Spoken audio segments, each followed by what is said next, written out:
Hola a todos, j'espère que vous allez bien. Pour commencer, écoutez, bonne rentrée à ceux qui ont effectué leur rentrée début septembre. J'espère que vos vacances se sont bien passées, que tout le monde va bien, tout ça, tout ça. Pour ma part, tout va bien, j'ai passé de très très bonnes vacances, donc me voilà de retour pour la rentrée comme on dit. Voilà, donc parenthèse fermée.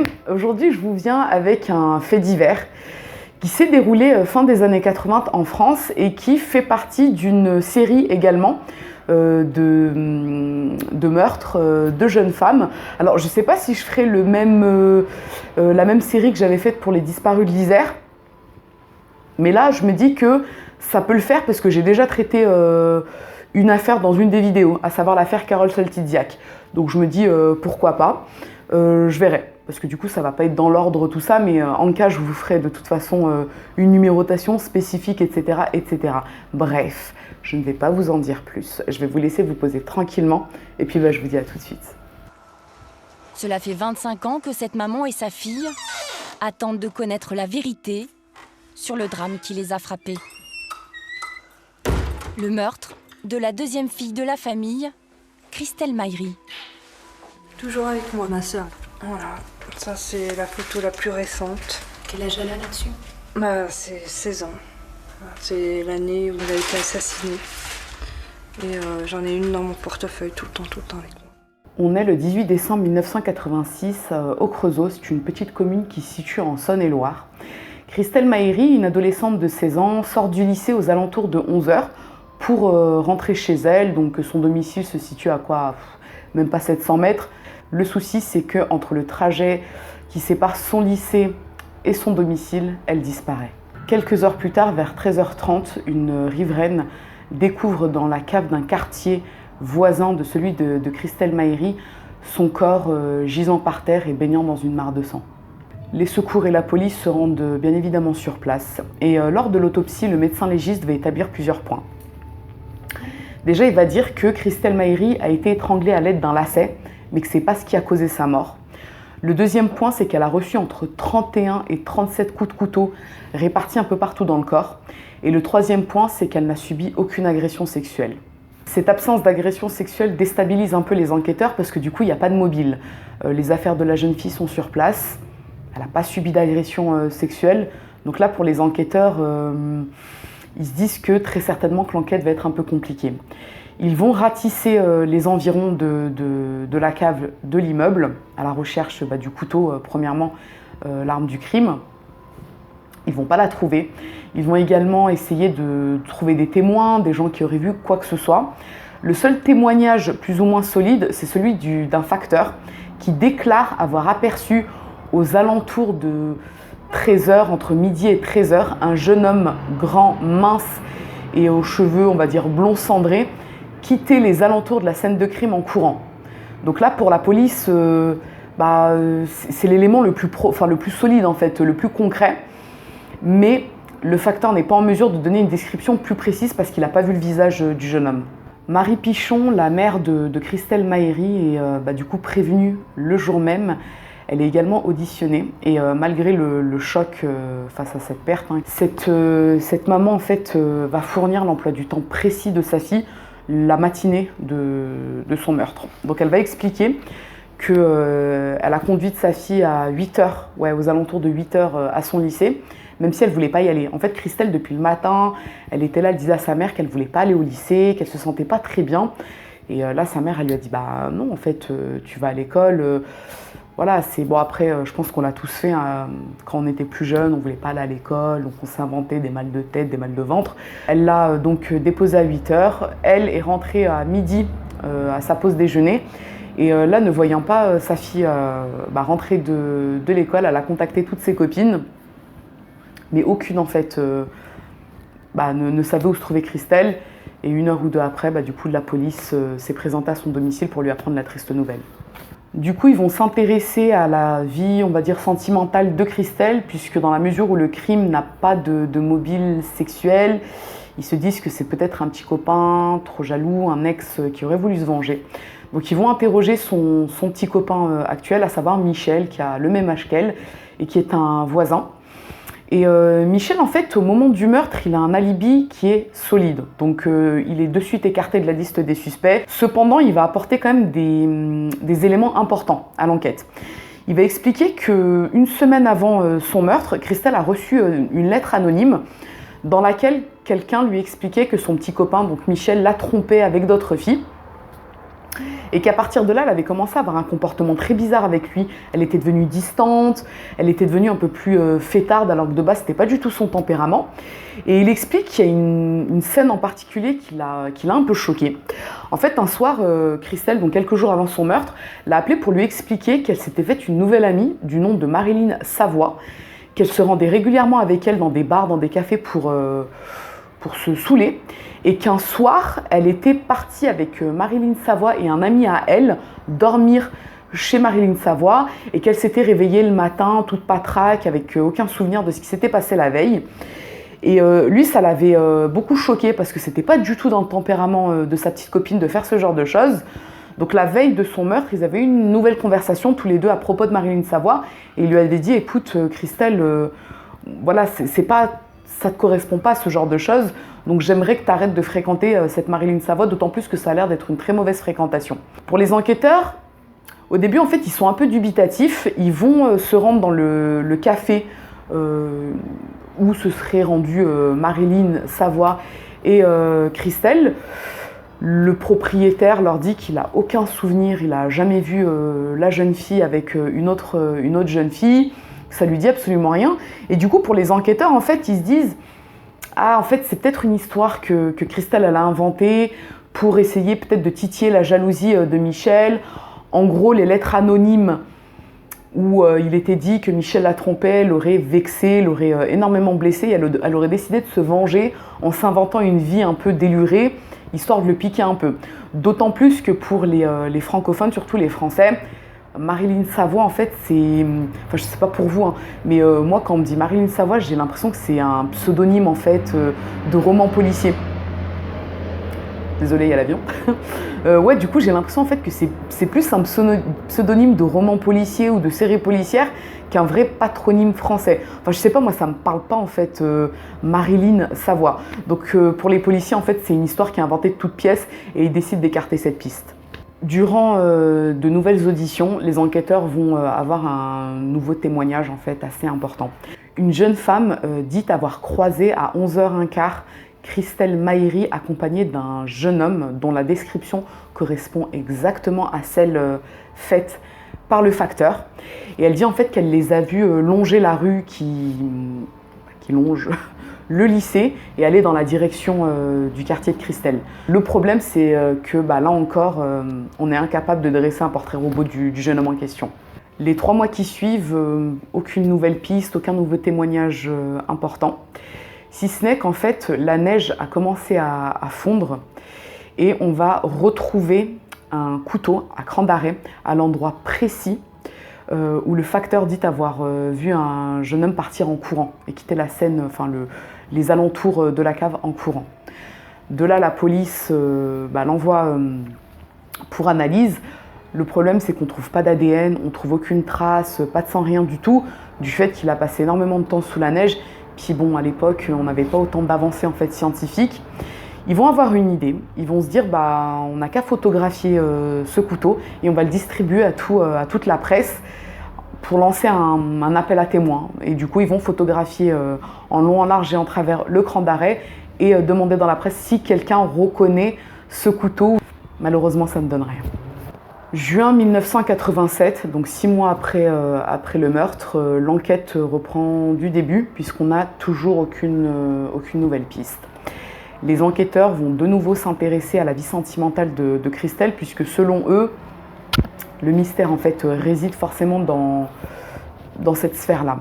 Ils vont interroger ses amis, son petit copain Michel. Et là, ils vont se rendre compte qu'effectivement, Christelle avait un prétendant, David, qu'elle a éconduit à plusieurs reprises. Elle n'était pas intéressée par cet ado qui était dans le même lycée qu'elle. Et en fait, David, il était un peu pressant. Il était à la limite du harcèlement, on va dire. Il la suivait, il lui demandait sans cesse si elle voulait bien sortir avec lui. Et Michel explique même qu'un jour il s'est bagarré avec David pour qu'il arrête du coup de la suivre et que David à partir de là se sera un peu calmé. La police va donc s'intéresser à ce fameux David et là ils vont découvrir deux choses plutôt troublantes. Le premier point, c'est que David a été vu à plusieurs reprises en possession de couteaux à cran d'arrêt. Et le deuxième point, c'est que certaines personnes dans l'entourage de David affirment qu'il aurait avoué le meurtre de Christelle. De là, en juillet 1987, il est mis en garde à vue. Et là, pendant l'interrogatoire, il va nier toute implication dans le meurtre. Il va dire « Oh non, moi, j'ai absolument rien fait. J'avoue que j'ai dit être l'auteur du crime, mais c'était un peu pour me faire mousser, pour me faire passer pour un bad boy. Mais de toute façon, ça ne peut pas être moi, puisque ce jour-là, j'avais un alibi. » Effectivement, après vérification, il s'avère que David n'était pas du tout apte, géographiquement, à pouvoir commettre le meurtre. Il est disculpé. L'enquête repart de zéro. En février 1990, l'enquête n'a toujours pas avancé, aucun nouveau témoignage, rien du tout, d'autant plus que Christelle était décrite par son entourage comme une jeune fille plutôt tranquille, très souriante, très gentille.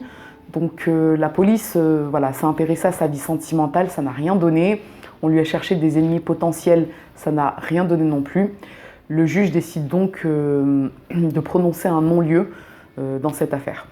En 1996, Marie Pichon, donc la mère de Christelle Mahéry, décide de participer à l'émission Témoin numéro 1. Donc, je ne sais pas si ça vous parle. C'était une émission dans les années 90 qui consistait à parler d'affaires non résolues et à lancer des appels à témoins pour que des gens se manifestent afin de pouvoir relancer des instructions. Donc elle participe à cette émission dans l'espoir que quelqu'un se manifeste.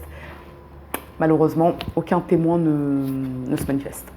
En 2002, l'association dont fait partie Marie Pichon, donc la mère de Christelle Mahéry, décide d'engager un détective privé afin de reprendre l'enquête de A à Z. Il va donc tout reprendre du début, il va retourner sur les lieux, il va réinterroger les mêmes personnes.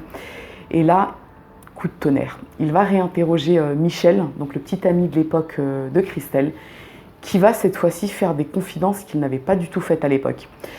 Michel va expliquer que quelques jours après le meurtre de Christelle, un ami à lui, Jean-Pierre Murat, 19 ans, donc à peu près la même tranche d'âge, est venu le voir pour lui expliquer que c'était lui qui avait commis le meurtre, qu'il s'en voulait terriblement, qu'il n'arrêtait pas de faire des cauchemars depuis, et il lui a remis une enveloppe de 2000 francs de dédommagement pour avoir assassiné sa petite copine.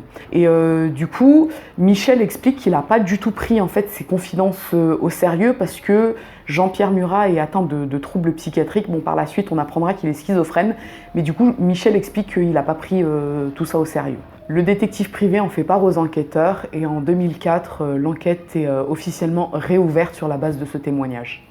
Durant cette instruction, les enquêteurs vont découvrir plusieurs choses concernant Jean-Pierre Murat. Ils vont d'abord apprendre que cet homme avait pour habitude de squatter, en fait, de traîner dans le quartier de Christelle l'année de son meurtre, ainsi que les années précédentes, puisque lui, en fait, avait vécu dans ce quartier, il avait ensuite déménagé, mais il y retournait régulièrement pour voir des amis à lui. Ils apprennent également que Jean-Pierre Murat a quitté la France peu de temps après le meurtre de Christelle, mais ce qui va les alerter encore plus, c'est qu'en fait, en 1998, Jean-Pierre Murat s'est présenté dans un commissariat de police avec une arme à feu qu'il aurait remis à l'un des policiers. Et il lui aurait expliqué qu'il ne se sentait pas bien depuis de nombreuses années, qu'il était très malheureux, très angoissé, parce qu'il savait, enfin il était même sûr, qu'un ami à lui avait commis le meurtre donc, de Christelle Mahéry et qu'il entendait la nuit la voix de Christelle. Finalement, en 2011, son domicile est perquisitionné. Et là, on y retrouve des couteaux à cran d'arrêt. Jean-Pierre Murat en fait la collection. La police les récupère. Il trouve également une meuleuse. Donc, une meuleuse, en fait, c'est une espèce de petite machine qui sert à affûter les couteaux. Et là, ils se disent, du coup, on n'a plus qu'à comparer le couteau à cran d'arrêt qu'on a retrouvé sur la scène de crime avec les lames de ces crans d'arrêt actuels pour voir si la meuleuse a fait les mêmes les mêmes traits en fait.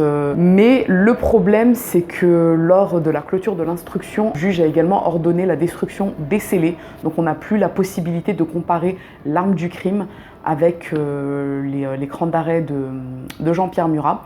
On va demander à un spécialiste de se baser sur les photographies qui ont été faites de l'arme du crime.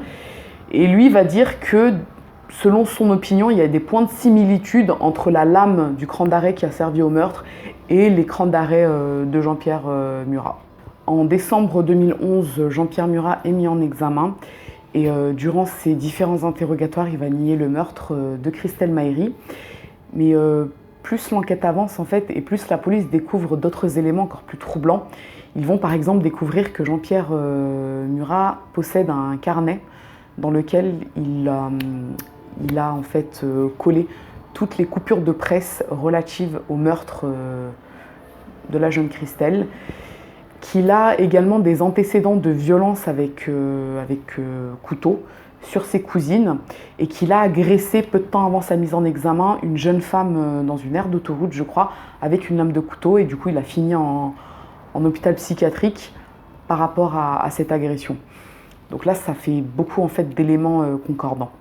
En 2015, il est condamné à 20 ans de réclusion criminelle pour le meurtre donc, de Christelle Mahéry. Il fait appel et en juin 2016, la peine est confirmée par la cour d'appel. Donc voilà, il est officiellement condamné. C'est donc lui qui est officiellement l'assassin de cette adolescente. Du coup, ce que j'en pense, je vous avoue que c'est un peu mitigé parce que autant tous les éléments présentés me laisse croire à 95% que c'est lui qui a commis le crime, mais autant il y a plein de choses qui me font quand même douter. Déjà le témoignage de Michel qui arrive je sais pas combien d'années après, le fait que les scellés étaient détruits, c'est fort dommage puisque ça aurait permis déjà d'analyser le couteau avec les sciences qu'on a aujourd'hui. Ça nous aurait permis de nous assurer que c'est bel et bien l'arme du crime et de voir si ça concordait avec les différents crans d'arrêt de Michel Murat, de Jean-Pierre Murat, autant pour moi. Donc je sais pas, je suis mitigée. Je suis mitigée parce que moi je suis une grande fan de tout ce qui est preuve par l'ADN, caméra de vidéosurveillance, tout ça. C'est des trucs où je me dis, bon là c'est trop probant, on peut pas nier face à ça. Je sais pas, d'autant plus que Jean-Pierre Murat il est schizophrène, donc c'est pas le... En fait, la schizophrénie, j'ai lu un peu dessus, donc je ne suis pas vraiment spécialiste, je ne sais pas exactement quels sont les symptômes, mais je sais qu'il y a de la dépersonnalisation, une conception autre de la réalité, et que la personne n'est pas forcément consciente de tout. Donc je me dis, il peut pas se défendre, c'est pas qu'il me fait de la peine ou quoi, c'est pas ça le truc, mais il peut pas vraiment se défendre vu qu'il a cette maladie-là. Donc on va dire que c'est pas son meilleur allié. En niant le meurtre, en expliquant les choses et tout, c'est pas son meilleur allié parce qu'il dit des choses quand même assez fort étranges. Mais d'un autre côté, il y a tous ces petits éléments mis bout à bout qui font qu'on se dit ouais franchement, c'est chelou quand même. Donc je sais pas. Voilà, mon mot de la fin c'est je ne sais pas. Si vous en savez plus que moi, si vous avez une idée qui est plus tranchée, n'hésitez pas à la mettre en commentaire. Pour ma part, elle n'est pas tranchée, malgré la décision de la justice, donc il est officiellement coupable. J'avoue que moi, il y a encore ces petits doutes qui subsistent dans ma tête. Je pense du coup que je commencerai à partir de la semaine prochaine la série sur les disparus de la 6. Donc les disparus de la 6, c'est une série d'une dizaine de disparitions et de meurtres de jeunes filles et d'adolescentes qui ont eu lieu aux alentours de l'autoroute A6 entre 84 et 2000, je crois. Mais je ne vais pas vous dire de bêtises, donc je revérifierai. Voilà tout pour le meurtre de Christelle Mahéry. Si cette histoire vous a intéressé, si elle vous a plus tenu en haleine, n'hésitez pas à mettre un petit j'aime, mais surtout, n'hésitez pas à vous abonner, c'est encore mieux. Je vous dis à très bientôt. On a gagné, l'association, tout le monde, on a tous combattu pour arriver là, donc on a fini, c'est bon, on va continuer pour les autres aussi. C'est un gros fait. Pour l'instant, je ne réagis pas vraiment, mais on a gagné quand même, je le sais. Ça fait 30 ans et maintenant c'est... 30 ans. Oui, 30 ans, mais bon, ça y est.